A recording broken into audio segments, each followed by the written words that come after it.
নমস্কাৰ বন্ধু বান্ধৱীসকল আজি এটা মোৰ নতুন ভিডিঅ'লৈ স্বাগতম জনাইছোঁ। আজি আপোনালোকক দিব ওলাইছোঁ এটা নতুন খবৰ, যিহেতু ক'ব খুজিছোঁ যে অসমৰ যিসকল ধৰ্মীয় সংখ্যালঘু লোক আছে সেই লোকসকললৈ আহিছে এই ভাল খবৰটো।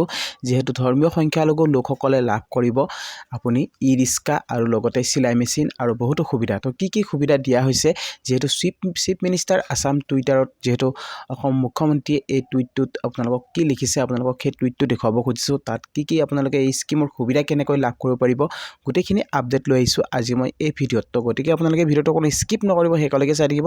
তো বলক ভিডিঅ'টো আৰম্ভ কৰোঁ। Welcome to my channel good luck Assam.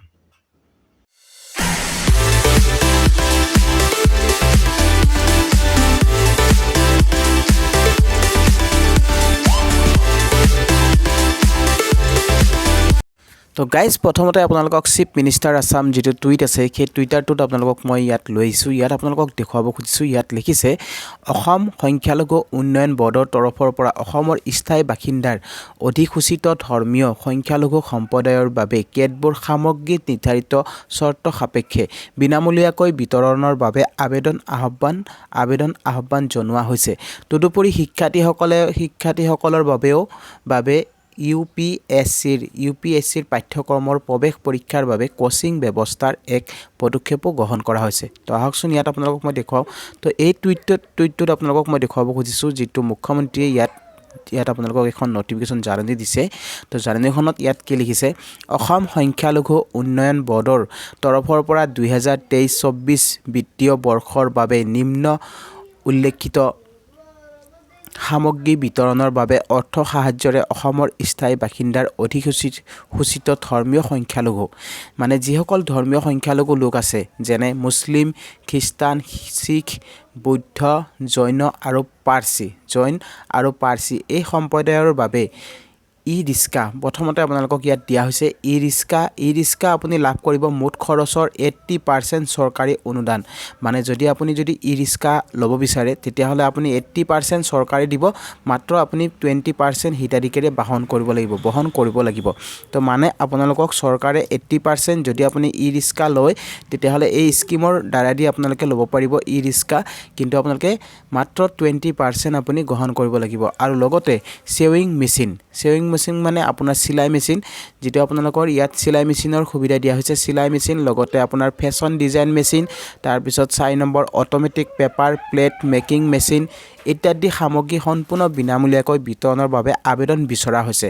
যদি আপুনি এইসমূহ সুবিধা ল'ব খুজিছে যেনে ই ৰিক্সা বা চিউইং মেচিন, তাৰপিছত ফেশ্বন ডিজাইন মেচিন, তাৰপিছত automatic paper plate making machine, যদি এই 4টা বস্তু আপোনালোকে যদি ল'ব বিচাৰে তেতিয়াহ'লে আপুনি চৰকাৰৰ ফালৰ পৰা আপুনি লাভ কৰিব পাৰিব আপুনি মাত্ৰ 20% দি, ঠিক আছে। 20% আপুনি দিলে আপুনি এই সুবিধা লাভ কৰিব পাৰিব। এই সুবিধা কোনসকলক দিয়া হ'ব? আবেদনকাৰীসকলৰ বছৰেকীয়া আয় 3 লাখ, মানে আপুনি 3 লাখ টকাতকৈ অধিক হ'ব নোৱাৰে। যদি আপোনাৰ বাৰ্ষিক আয় 3 লাখতকৈ ওপৰত আছে তেতিয়াহ'লে আপুনি এই সুবিধা লাভ নকৰে।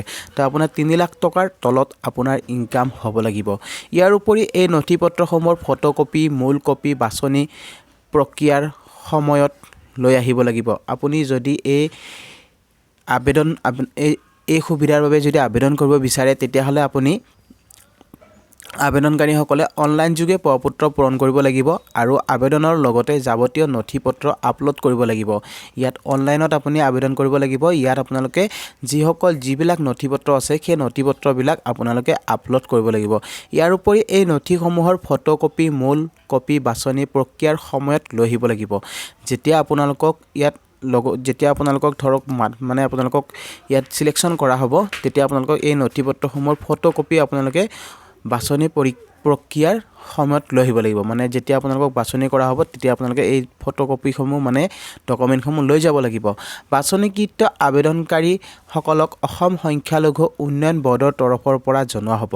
ইয়াত আপোনালোকে যিসকল মানে ইয়াত চিলেক্ট হ'ব সেই চিলেক্ট হোৱা লোকসকলক সংখ্যালঘু উন্নয়ন বৰ্ডৰ তৰফৰ পৰা জনোৱা হ'ব। ইচ্ছুক আবেদনকাৰীসকল তথা আত্মসহায়ক গোটসমূহক অহা 17/1/2024 তাৰিখৰ ভিতৰত, ইয়াৰ আপোনালোকৰ ৱেবছাইটটো দিয়া আছে amdb.assam.gov.in আসাম মাইনৰিটি ডেভেলপমেণ্ট বৰ্ডৰ ৱেবছাইটত অনলাইন যোগে আবেদন দাখিল কৰিব লাগিব। যদি আপুনি আত্মসহায়ক গোটৰ মহিলা হয় তেতিয়াহ'লে সেই আত্মসহায়ক গোটৰ মহিলাসকলে 17/1/2024 তাৰিখৰ ভিতৰত মানে আপোনাৰ এই ৱেবছাইটটোৰ মানে আপোনালোকে আসাম মাইনৰিটি ডেভেলপমেণ্ট বৰ্ড ৱেবছাইটত অনলাইন যোগে আবেদন দাখিল কৰিব লাগিব। অসম্পূৰ্ণ আবেদন প্ৰপত্ৰ গ্ৰহণযোগ্য নহ'ব। যদি আপুনি অনলাইন কৰোঁতে যদি মিষ্টেক কৰি দিয়ে তেতিয়াহ'লে আপোনাৰ হয়তো এই আবেদন কেনচেল হ'ব পাৰে। অসম সংখ্যালঘু উন্নয়ন বৰ্ডৰ বাছনি কমিটিৰ সিদ্ধান্তই চূড়ান্ত সিদ্ধান্ত হ'ব। যিসকল মানে ইয়াত ইচ্ছুকে মানে আবেদন কৰিব, আৰু যিসকল চিলেক্ট হ'ব ইয়াৰ আপোনালোকৰ উন্নয়ন বৰ্ডৰ মানে সংখ্যালঘু যিটো অসম সংখ্যালঘু উন্নয়ন বৰ্ড আছে সেই বৰ্ডেহে সিদ্ধান্ত মানে ল'ব, চূড়ান্ত সিদ্ধান্ত। ইয়াত দিছে আপোনাৰ আঁচনিৰ নাম। প্ৰথম আপোনালোকে যিটো ই ৰিক্সা যদি আপোনালোকে আবেদন কৰিব বিচাৰে তেতিয়াহ'লে ইয়াত কি লাগিব অৰ্হতা। 1 নম্বৰত দিয়া হৈছে আবেদনকাৰী ধৰ্মীয় সংখ্যালঘু সম্প্ৰদায়ৰ হ'ব লাগিব। 2 নম্বৰতে আবেদনকাৰী কমেও 5ম শ্ৰেণী উত্তীৰ্ণ হ'ব লাগিব। 3 নম্বৰতে আবেদনকাৰীৰ বয়স 18ৰ পৰা 50 বছৰ বয়সৰ ভিতৰত হ'ব লাগিব। 4 নম্বৰতে আবেদনকাৰী ঘৰৰ ঠিকনাৰ প্ৰমাণপত্ৰ গাঁও পঞ্চায়ত, পৌৰ নিগম বা টাউন কমিটিৰ কৰ্তৃপক্ষৰ পৰা ল'ব লাগিব। 5 নম্বৰত দিয়া আছে আবেদনকাৰীৰ ভোটাৰ কাৰ্ডো পৰিচয় প্ৰমাণপত্ৰ দিব লাগিব। বছৰেকীয়া 6 নম্বৰ দিয়া আছে বছৰেকীয়া আয়ৰ প্ৰমাণপত্ৰ সংশ্লিষ্ট কৰ্তৃপক্ষৰ পৰা সংগ্ৰহ কৰিব লাগিব। যেনে ধৰক আপোনাৰ বছৰেকীয়া আপুনি কিমান ইনকাম কৰে বছৰে, সেই তাৰ ওপৰত এখন আপোনালোকে ইনকাম চাৰ্টিফিকেট মানে আপুনি ইয়াত দিবলৈ কৈছে। ঠিক আছে, তো চেয়িং মেচিন আপোনাৰ ছেম ইয়াত দিয়া আছে। যিখিনি নথিপত্ৰ ইয়াত দিয়া হৈছে অৰ্হতা কিমান লাগিব গোটেইখিনি ইয়াত দিয়া আছে। তো ছেম ইয়াত প্ৰচেছটো ইয়াতো ছেম। ঠিক আছে, তো ইয়াত ওপৰত দিছে যে চেয়িং মেচিন মানে মহিলাসকলক দিয়া হ'ব, মানে চিলাই মেচিন। আবেদনকাৰী ধৰ্মীয় সংখ্যালঘু সম্প্ৰদায়ৰো মহিলা হ'ব লাগিব, আৰু যিসকলে আবেদন কৰিব তাৰ মানে আপুনি সংখ্যালঘু মহিলা হ'ব লাগিব।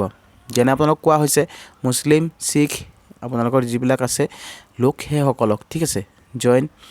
তাৰপিছত ফেশ্বন ডিজাইন মেচিন যদি আপুনি আবেদন কৰে ইয়াত কি দিছে আবেদনকাৰী আত্মসহায়ক গোটটো পঞ্জীয়ন হ'ব লাগিব, আৰু ইয়াৰ প্ৰমাণপত্ৰ সংশ্লিষ্ট কৰ্তৃপক্ষৰ পৰা সংগ্ৰহ কৰি আপলোড কৰিব লাগিব। আবেদনকাৰী মানে ইয়াত কৈছে আবেদনকাৰীৰ আত্মসহায়ক গোটটো পঞ্জীয়ন হ'ব লাগিব। আপুনি যিটো আত্মসহায়ক গোটত থাকিব সেই গোটটো আপোনাৰ পঞ্জীয়ন হ'ব লাগিব।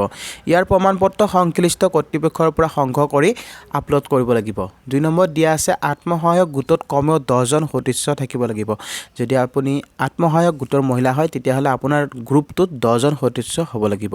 4 নম্বৰতে 3 নম্বৰত দিয়া আছে ইয়াত আপোনাৰ আত্মসহায়ক গোটত নামত বেংক একাউণ্ট এক্টিভ থাকিব লাগিব। আপুনি যদি গোটত থাকে, যদি আত্মসহায়ক গোটৰ মহিলা হয় তেতিয়াহ'লে আপোনাৰ বেংক একাউণ্টটো এক্টিভ থাকিব লাগিব। 4 নম্বৰতে দিয়া আছে আত্মসহায়ক গোটৰ সদস্যৰ ঠিকনা আৰু পৰিচয় পত্ৰ দিব লাগিব। আপোনাৰ গোটেইখিনি পৰিচয় পত্ৰ ইয়াত দিব লাগিব। 5 নম্বৰত দিয়া আছে আবেদনকাৰী আত্মসহায়ক গোটৰ সদস্যসকল ধৰ্মীয় সংখ্যালঘু সম্প্ৰদায়ৰ হ'ব লাগিব। যদি আপুনি আপুনি যদি ইয়াৰ কাৰণে যদি আপুনি আবেদন কৰে তেতিয়াহ'লে আপুনি ইয়াত যিটো ফেশ্বন ডিজাইন মেচিন আবেদনকাৰী আত্মসহায়ক গোটৰ সদস্যসকল ধৰ্মীয় সংখ্যালঘু সম্প্ৰদায়ৰ হ'ব লাগিব। Automatic paper plate making machine, যিটো অট'মেটিক পেপাৰ প্লেট মেকিং মেচিনৰ বাবে যদি আপুনি আবেদন কৰে তেতিয়াহ'লে আবেদনকাৰী আত্মসহায়ক গোটটো পঞ্জীয়ন হ'ব লাগিব, আৰু ইয়াৰ প্ৰমাণপত্ৰ সংশ্লিষ্ট কৰ্তৃপক্ষৰ পৰা সংগ্ৰহ কৰি আপলোড কৰিব লাগিব। 2 নম্বৰতে আত্মসহায়ক গোটত কমেও 10জন সদস্য থাকিব লাগিব। তো এইখিনি ছেম আপোনাৰ ইয়াত দিয়া হৈছে, গোটেইখিনি একে। ইয়াৰ এইটো 3 নম্বৰটো 4 নম্বৰটো একেটাই, তাৰপিছত 1 নম্বৰটো আৰু 2 নম্বৰটো ছেম। তো এই দুটা বস্তু আপুনি চাই ল'ব। যিটো ই ৰিক্সাৰ কাৰণে যদি আপুনি আবেদন কৰে তেতিয়াহ'লে ইয়াত আপোনালোকক দিয়া আছে আবেদনকাৰী ধৰ্মীয় সংখ্যালঘু হ'ব লাগিব, আৰু ইফালে 5ম শ্ৰেণী উত্তীৰ্ণ হ'ব লাগিব, 18ৰ পৰা 50 বছৰ বয়স হ'ব লাগিব। তাৰপিছত আপুনি গাঁও পঞ্চায়তৰ এখন প্ৰমাণপত্ৰ নাইবা পৌৰ নিগম টাউন কমিটিৰ কৰ্তৃপক্ষৰ পৰা এখন প্ৰমাণপত্ৰ দিব লাগিব। তাৰপিছত ইয়াত দিয়া আছে আবেদনকাৰী ভোটাৰ কাৰ্ড পৰিচয় পত্ৰ দিব লাগিব। তাৰপিছত বছৰি আয় মানে আপুনি ইনকাম চাৰ্টিফিকেট এখন দিব লাগিব। ইনকাম চাৰ্টিফিকেটখন আপোনাৰ যিটো বছৰি কিমান ইনকাম হয় সেই ইনকামৰ ওপৰতহে আপোনাৰ ইয়াত আপোনালোকৰ দিয়া হ'ব। তো গাইজ আপোনালোকে নিশ্চয় বুজি পালে। তো এনেকৈ আপোনালোকে ইয়াত আবেদন প্ৰক্ৰিয়াটো আৰম্ভ হৈ আছে। আপোনালোকে যদি আবেদন কৰিব বিচাৰিছে তেতিয়াহ'লে আপুনি ইয়াত ৱেবছাইটত গৈ আপুনি আবেদন কৰিব পাৰিব amdb.assam.gov.in। ঠিক আছে, তো তাত গৈ আপোনালোকে এই আবেদন প্ৰক্ৰিয়া আপুনি আবেদন কৰক। ইয়াত আপোনালোকে নিশ্চয় এই সুবিধা আপোনালোকে লাভ কৰিব পাৰিব।